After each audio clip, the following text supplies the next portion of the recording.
وہ ہمیں کبھی تنہا نہیں چھوڑے گا۔ دراصل یہ الفاظ کس کے ہیں؟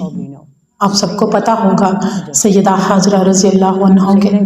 جب حضرت ابراہیم انہیں مکہ لے کر آئے، وہاں کچھ بھی نہیں تھا، نہ کعبہ، نہ آبادی، صرف صحرا تھا، نہ کوئی آدمزاد، نہ پانی، اور پھر وہ مڑے اور چل دیے۔ انہیں وہاں چھوڑ کر مڑ کر بھی نہیں دیکھا، پیاری اہلیہ اور بیٹا تھے پیچھے۔ وہ بولی، آپ کہاں جا رہے ہیں؟ ہمیں چھوڑ کر کہاں جا رہے ہیں؟ انہوں نے جواب نہیں دیا، مڑ کر بھی نہیں دیکھا۔ آخرکار وہ بولی، کیا آپ کو اللہ تعالیٰ نے حکم دیا ہے ایسا کرنے کا؟ اب وہ مڑے اور بولے، ہاں۔ سیدہ حاجرہ بولی، جائیے، وہ ہمیں تنہا نہیں چھوڑے گا۔ اور بعد کی کہانی سے ہم سب واقف ہیں، اسی لیے ہم سعی کرتے ہیں، صفا اور مروہ کے بیچ بھاگتے ہیں آج دن تک۔ کیا اللہ نے انہیں تنہا چھوڑا؟ نہیں، کیونکہ انہیں